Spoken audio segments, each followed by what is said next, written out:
अजित पवारांबाबत काय घडलं, काळजाचा ठोका चुकवणारी ती बातमी आणि माळरानावरचा तो भीषण प्रसंग. अजित पवार शेवटच्या श्वासापर्यंत काम करत होते. अपघात स्थळावरील एका कृत्याने सर्वच धक्क्यात आहेत. संपूर्ण महाराष्ट्र हादरलाय. उपमुख्यमंत्री अजित पवारांच्या आजूबाजूला नेहमी कार्यकर्त्यांचा गराडा असायचा. कार्यकर्ते आणि नागरिकांच्या हाकेला धावणारा लोकनेता म्हणून त्यांची ओळख होती. गर्दीतही एखाद्या व्यक्तीने कामासाठी अर्ज दिला तर अर्ज स्वीकारल्यानंतर तातडीने अधिकाऱ्यांना कामाचे निर्देश द्यायचे अजित पवार. शेवटचा विमान प्रवास करताना त्यांच्याकडे फाईल्स आणि कागदपत्र होती, जी मोठ्या प्रमाणावर होती.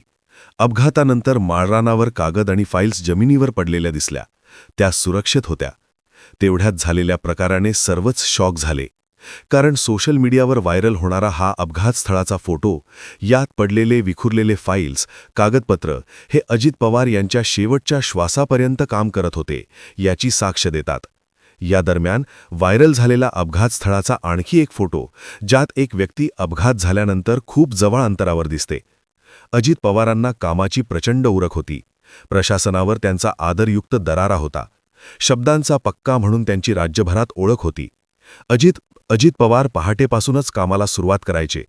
अजित पवार पहाटे ते रात्री उशिरापर्यंत जनसामान्याची कामं मार्गी लावण्यात व्यग्र असायचे. अपघातानंतर विमान माळरानावर कोसळलं होतं. घटनेची माहिती मिळताच पोलिसांनी स्थानिकांनी तातडीने मदतीला धावले. त्यावेळी त्यांना तातडीने रुग्णालयात दाखल केलं. अपघातानंतर विमानाचे 2 तुकडे झाले.